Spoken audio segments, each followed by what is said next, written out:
Buenos días, soy Juliana Montani, la ciencia detrás de la ficción. Hace apenas algunos días, España, donde estoy en este momento, experimentó un apagón que puso a prueba la solidez de las infraestructuras tecnológicas. Hubo un corte repentino en la red eléctrica. Sucesos como este nos recuerda cuán dependientes somos de sistemas que en realidad nos parecen invisibles. En lo cotidiano, pero también en lo crítico, damos por sentados estos factores higiénicos hasta que fallan. Y ahí uno se hace todo tipo de preguntas, como las que ahora le vamos a hacer a nuestro especialista invitado especial, el ingeniero Edgar Fajardo. Mientras tanto, en la pantalla de muchos hogares hubo otra tormenta que capturaba o está capturando la atención del público.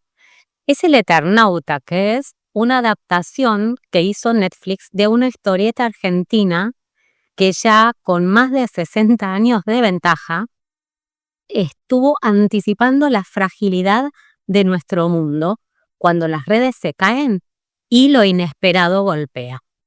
No sé, Edgar, si has leído la historieta, en realidad era una cuestión así en su momento. Cuando yo era chica ya era una historieta vieja. Y es una historia que se basa sobre una nevada letal que convierte a la ciudad de Buenos Aires en un escenario de colapso. Y ahí lo único que permite sobrevivir es la capacidad de organizarse, de comunicarse y de adaptarse. En tiempos de crisis, la comunicación no es solo un recurso, es el salvavidas que permite la agregación, lo mancomunado, que lo social se haga efectivo, permite lo colectivo. Hoy vamos a conversar con alguien que entiende esto en profundidad. Es un ingeniero especialista en comunicaciones críticas, cuyo trabajo se centra en garantizar que, incluso en los escenarios más extremos, la conexión humana, técnica y vital nunca se pierda. El ingeniero Edgar Fajardo, desde el año 2003, se ha desempeñado como director general de Servitron, que es una empresa enfocada en la prestación de un servicio móvil de radiocomunicación especializada de flotillas.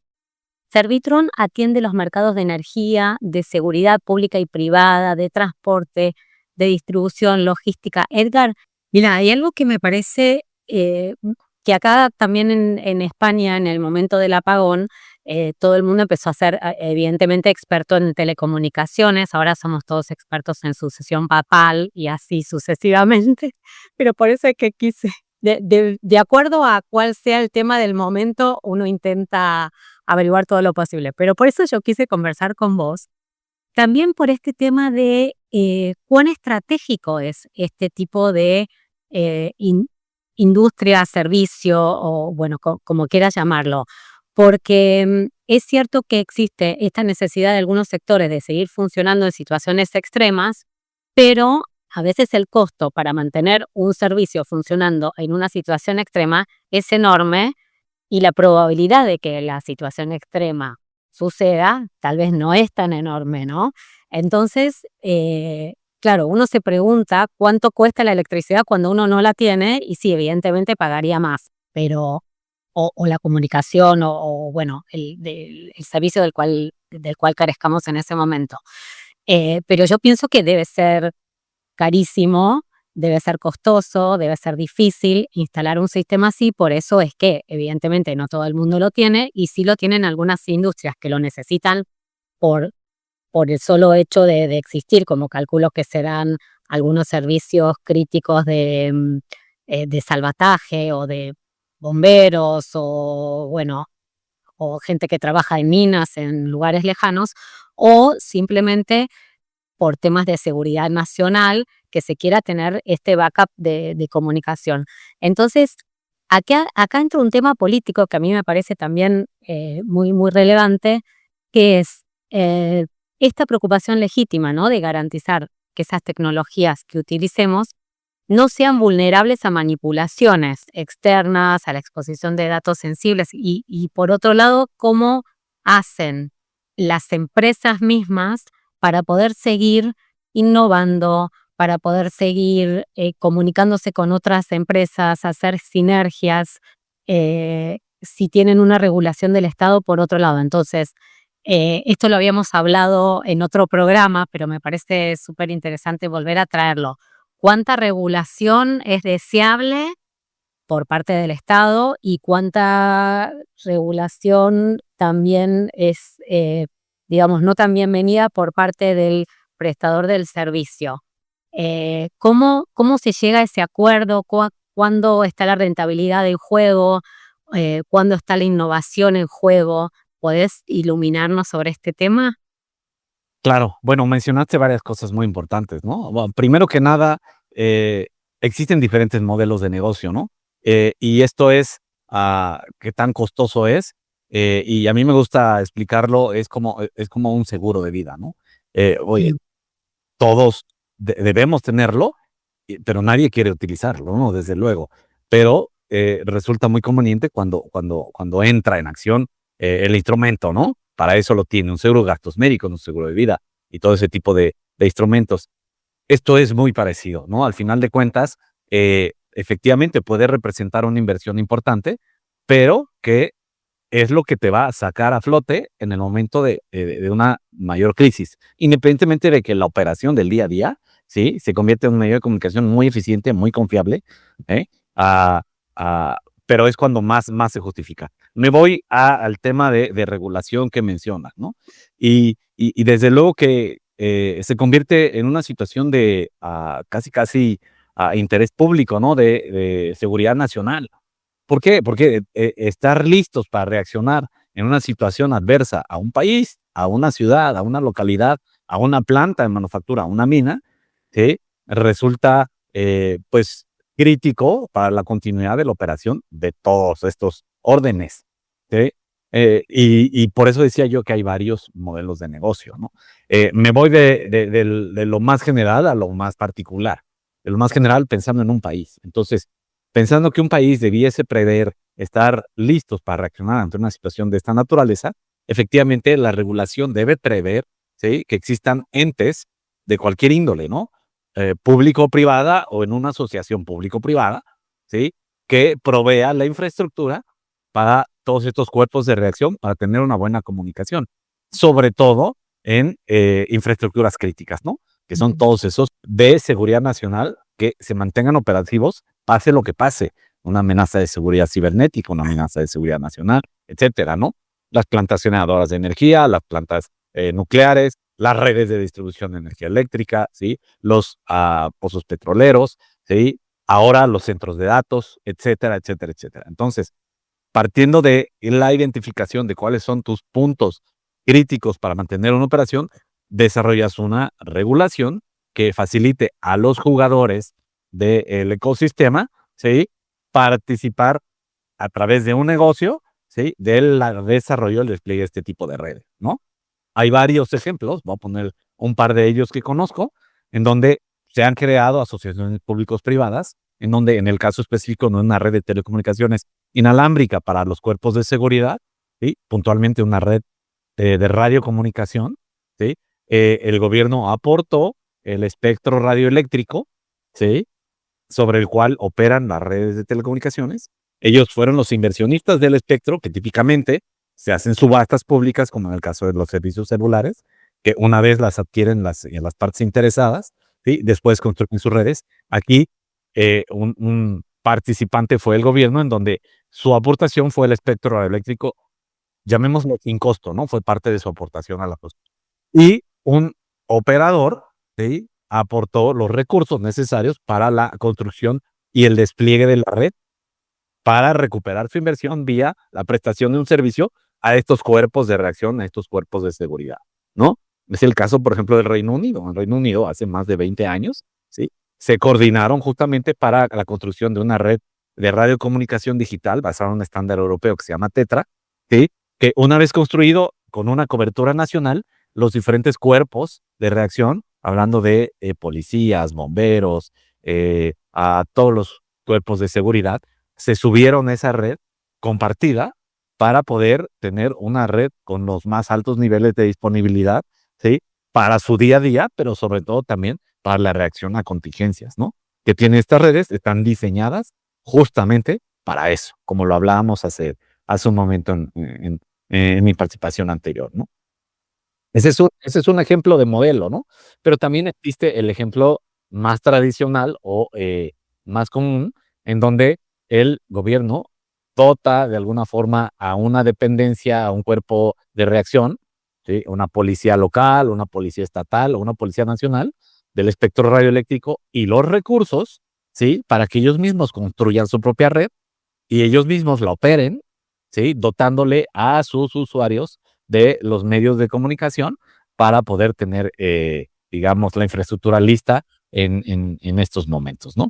Entonces me fui a los dos extremos que se conocen o más conocidos típicos y en este rango pues hay muchos modelos intermedios, ¿no? Puede ser que sea una sola entidad o una empresa que haga la inversión, obtenga el espectro radioeléctrico, ¿sí? Y ponga a su disposición su red para este tipo de clientes, de empresas, de dependencias, ¿sí? Incluyendo a cuerpos de respuesta, ¿sí? Totalmente privado, como es el caso de nosotros, como es el caso de Servitron, que así lo hacemos, ¿no? Entonces, te decía que me iba de lo general, por ejemplo, en un país, ¿sí? A lo particular, porque lo mismo se lleva al caso de un campus de manufactura de automóviles, una mina, un complejo de metalmecánica, en donde ellos también tienen que prever una situación de contingencia y emergencia para reaccionar a este tipo de situaciones, ¿no?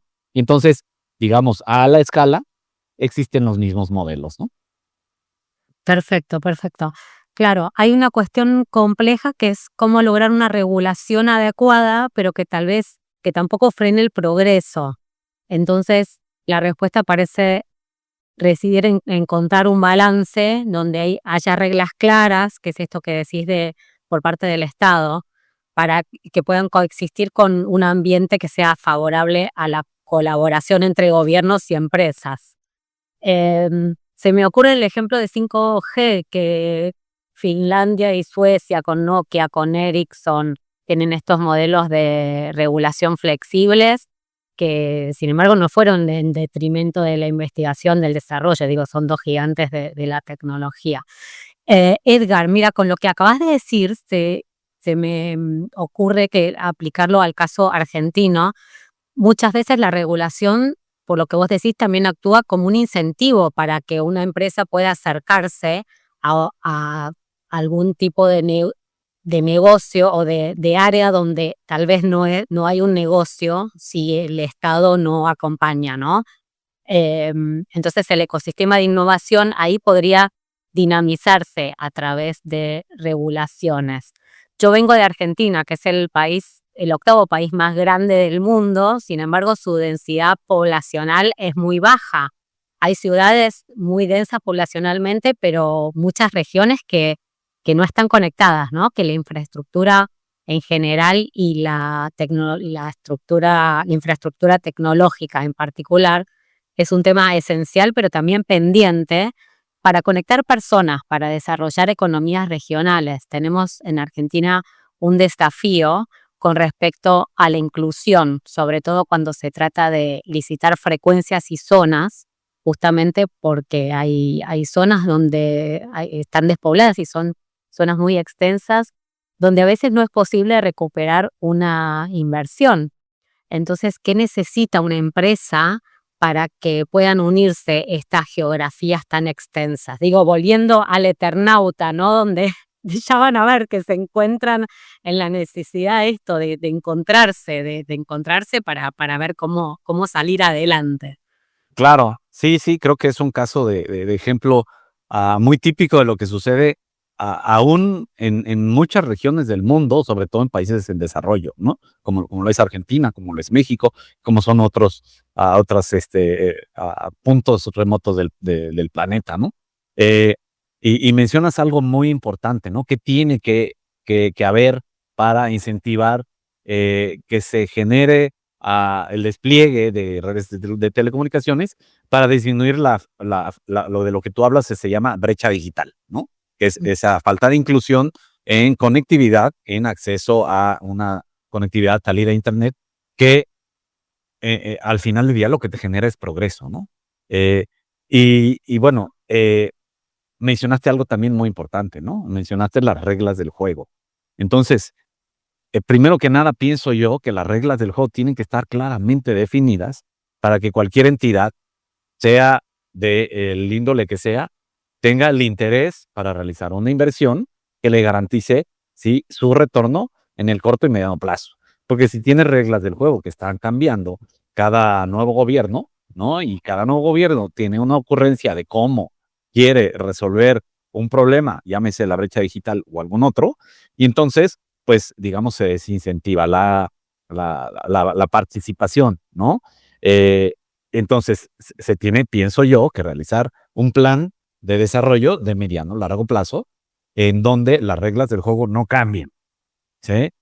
Normalmente este tipo de redes toman varios años, a veces lustros, ¿no? En desplegarse.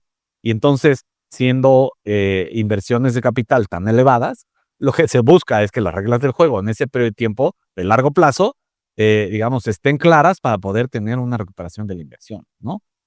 En, en localidades más remotas, ¿sí? Digamos, el reto es un poquito mayor o el desafío es mayor, porque típicamente, como cualquier otro negocio, es uno hace la inversión en la infraestructura, en sus activos, ¿sí? En donde, digamos, la recuperación de la inversión sea más rápida.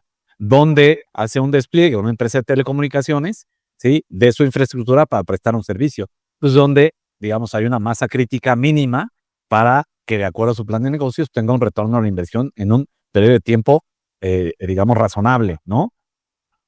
3 años, 5 años, etcétera, ¿no? O sea, no voy a ponerme a discutir en el periodo adecuado en este momento, pero, digamos que las reglas del juego se mantengan en ese periodo de tiempo, pero que también exista la masa crítica. Y cuando nos vamos a regiones muy remotas, no necesariamente existe la masa crítica, y entonces es por ello que normalmente las empresas de telecomunicaciones tardan mucho más en llegar en esas regiones remotas, y ahí es donde entra, digamos, la participación de entidades públicas, ¿no?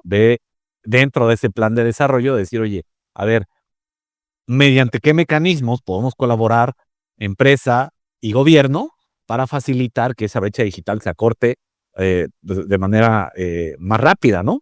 Y se pueden recurrir a medios de financiamiento internacionales que justamente lo que promueven, ¿no? Es acortar la brecha digital. Y entonces empieza a darse una serie de mecanismos que promueven justamente e incentivan este tipo de despliegues tecnológicos para acortar esa brecha digital, buscando que la desigualdad, que disminuya la inclusión o aumente la inclusión, etcétera, ¿no? Pero sí, definitivamente es un desafío. Existen soluciones para ello. Muchas veces lo que sucede es que, digamos, los actores en cuestión no necesariamente tienen o están versados totalmente en cuáles son los medios para poder disminuir esas brechas que tenemos en países como los nuestros, Juli. Sí, qué interesante, porque por otro lado es la gente que menos sufrió los apagones, que menos vulnerable fue a la falta de electricidad, simplemente porque tal vez no la tenían, a la falta de comunicación. Bueno, pero nuestra idea es incluir evidentemente y bueno, generar más actividad y acercar a la gente, acercar puntos, acercar economías. Hablando de esto, me pareció muy interesante el tema de mantener un marco jurídico estable. Y además de eso, ¿qué tecnologías están emergiendo ahora para garantizar estas comunicaciones autónomas, descentralizadas, en caso de apagones o de catástrofes, o simplemente mantener estas comunicaciones en sectores que tal vez hasta ahora estaban más atrasados o más desconectados? Sí, mira, te cuento un poco lo que yo veo que está sucediendo en nuestra industria, ¿no? Porque típicamente había como que también una brecha, ¿no? Entre las redes diseñadas de radiocomunicación, diseñadas para darle conectividad a todos estos cuerpos de reacción, a todo este tipo de empresas, ¿sí? Y los medios de comunicación inalámbrica de 4G, 5G que utilizamos digamos, los usuarios al día a día, ¿no? Los cibernautas todos los días. Entonces, había cierta brecha, ¿no? En donde, digamos, un usuario de a pie, por llamarle de algún modo, tenía, digamos, mucho más capacidad de cómputo en la mano que lo que tenía un usuario de un cuerpo de primera respuesta, ¿sí? Entonces, no es lo mismo tener un medio de comunicación para ese tipo de momentos que un celular para mandar un correo electrónico, ¿no? Entonces, empezó a haber una tendencia paralela en donde había ciertos cuerpos de primera respuesta que empezaban a subirse a las redes celulares como para, tener su comunicación por esa capacidad de cómputo superior. Sin embargo, se las veían complicadas cuando había situaciones de crisis, porque no estaban listas, porque estaban saturadas, porque no reaccionaban. Entonces, ¿qué es lo que está sucediendo? Está habiendo una convergencia en donde estos equipos de comunicación, estos radiocomunicadores, ya funcionan también en redes 5G, 4G, 5G, para complementar coberturas y funcionamientos en situaciones fuera de crisis. Sin embargo, cuando una crisis, la red preponderante y principal es la red diseñada justamente para ese tipo de cuerpos y dependencias, ¿no? Entonces, se está dando cada día más una convergencia en ese sentido. Nosotros justamente estamos haciendo inversiones que le permitirán a nuestros usuarios justamente ya tener, digamos, lo mejor de los dos mundos, llamémosle, ¿no? Bueno, justamente mi pregunta siguiente iba hacia cuáles son los puntos más vulnerables de nuestras redes actuales. Por lo que yo veo, sea cuales sean, se solucionarían con esto de la complementariedad entre distintos sistemas, ¿verdad?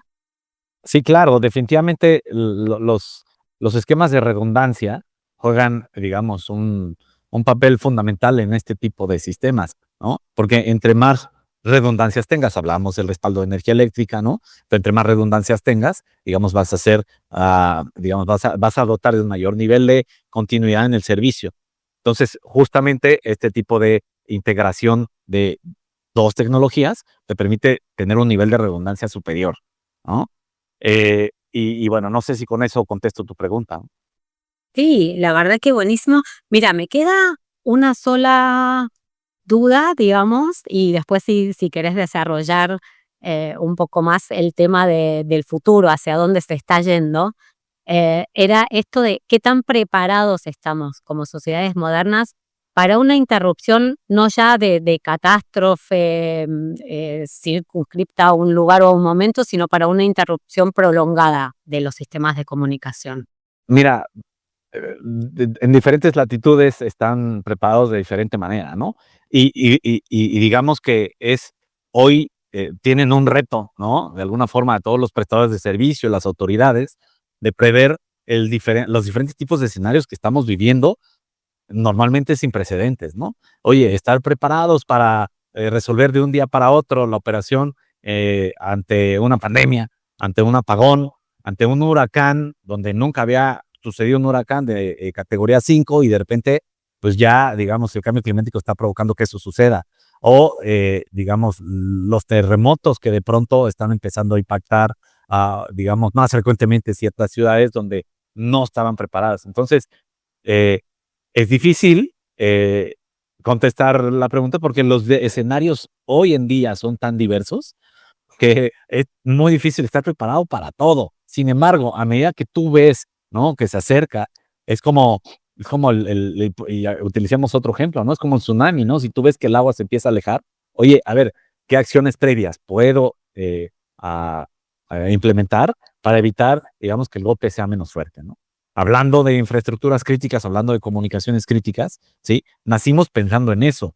Sin embargo, siempre va a haber escenarios poco previstos en donde, híjole, es que no consideramos esto, ¿no? Entonces, ¿cuáles son los puntos de mayor vulnerabilidad? Los típicos y tradicionales. Sí, efectivamente, la energía eléctrica es uno de ellos, ¿no? Digamos, lo- los, lo- los niveles de seguridad que yo manejo para evitar que, digamos, un ciberataque pueda afectar a este tipo de redes, ¿no? Ah, y evidentemente prever que el diseño de los sistemas esté preparado para un desastre natural de el mayor nivel previsible, ¿no? Entonces, si tengo una torre de telecomunicaciones para prestar servicios a una comunidad y resulta que donde tengo la torre por la misma afectación se encuentra comprometida, debo tener otra cercana que me complemente de manera redundante la comunicación en la zona, etcétera, ¿no? Entonces, yo diría que poco a poco van eficientándose, digamos, los sistemas de respaldo, de redundancia que tienen los sistemas de los cuales dependemos a medida que las situaciones se van presentando. Porque, digamos, la tecnología va avanzando bajo un marco de operación normal y natural en donde nunca se había vivido un apagón. Entonces, yo te aseguro que a 5 años de distancia, a pesar de que haya un apagón, yo esperaría que los operadores de telecomunicaciones tengan los niveles o los sistemas de respaldo para evitar que suceda, sobre todo en lo que se refiere a la protección de zonas más críticas en el centro de una ciudad y no en todos lados, por lo menos en donde hay mayor densidad poblacional, etcétera, ¿no? Entonces, es un poquito de qué es primero, ¿no? Sí. Y además de capilarmente, digamos, de cada uno en su país, en su ciudad, en su industria, tener estos sistemas de redundancia y estar preparado para una catástrofe. Volviendo al Eternauta, donde la clave no era un héroe individual, sino una organización colectiva. ¿Crees que esto también aplica al mundo de las telecomunicaciones críticas? ¿Hay una forma de comunicarse entre una y otra tecnología, hay entre países, entre ciudades, porque evidentemente cada uno desarrolla su sistema, pero en algún punto tiene que haber un encuentro para, justamente por tema de redundancia o simplemente para aprovecharse una tecnología de la otra? Totalmente, sí. O sea, trabajar siempre de manera colectiva es mucho más eficiente que hacerlo de manera aislada. Y pongo varios ejemplos, ¿no? Ejemplo número uno, en, digamos, a sistemas o servicios o empresas que proveen comunicación en redes de telecomunicaciones para comunicaciones críticas, ¿no? Y entonces, ah, vamos a suponer que tienes un cuerpo de primera respuesta que sigue el camino de manera independiente, construir su propia red, ¿no? Vamos a hablar de un cuerpo de bomberos de una ciudad. Pero resulta que la policía de esa ciudad decide seguir el mismo camino. Y entonces tienes 2 redes, ¿no? De comunicación para cuerpos de primera respuesta que tienen 2 hilos en 2 infraestructuras que no están interconectadas, pero que sirven para lo mismo, que es lo ideal que se coordinen los 2 cuerpos para que, pues, de manera eficiente utilicen su presupuesto para desplegar una sola red que les sirva a ambos.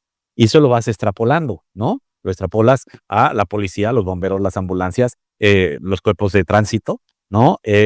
Y así sucesivamente. Entonces, por eso te decía que un modelo que me parece muy eficiente es el de Reino Unido, en donde de manera coordinada, ¿no? Las autoridades y la empresa construyeron una red compartida, a la cual se pueden subir todos, sin que el gobierno tenga que estar asignando frecuencias, solicitando frecuencias para cada cuerpo de primera respuesta, ¿sí? Para que cada uno de ellos, con su propio presupuesto, construya su propia red. Entonces, de manera colectiva, es más eficiente el despliegue y el uso de una red, ¿no? Como sí pasa en nuestros países, Juli, en Argentina, en México, no es la excepción de lo que te estoy diciendo, ¿no? Por decir, la policía del estado A puede desplegar su red diferente y en otra tecnología que la del estado C, pero cuando existen situaciones intrafronteras, ¿no? O operativos que tienen que cruzar fronteras, pues ya no funciona una red o un radio de un lado al otro, ¿sí me explico? Pues tiene que haber una coordinación nacional para que ambos tengan una red basada en un estándar, ¿sí? Y que idealmente estén intercomunicados e interconectados para que esto opere, ¿no? Me voy todavía un poquito más allá, de manera colectiva. Oye, tengo yo como, digamos, dependencia de primera respuesta como empresa, ¿no? Que provee estos servicios, desplegar mi propia red o puedo de manera coordinada, ¿sí? Trabajar con el operador celular para compartir infraestructura. Es decir, usamos la misma torre que va a dar cobertura a cierta ubicación geográfica, cierta zona geográfica, y entonces a lo mejor la empresa celular se va a aprovechar de la inversión que yo estoy haciendo, porque voy a meter una planta generadora de emergencia que a lo mejor para ellos no es necesaria, ¿no? Entonces ellos se ven beneficiados de mi inversión y no yo me veo beneficiados porque de manera conjunta estamos erguiendo una torre que se va a utilizar para ambos servicios. Entonces, nuevamente, sí, de manera colectiva en este tipo de industrias también se pueden tener muchas eficiencias, ¿no? Te estoy muy agradecida. Con nosotros estuvo el ingeniero Edgar Fajardo de Servitron desde México, creo que estás en México. Soy de México, sí. Bien, ¿no?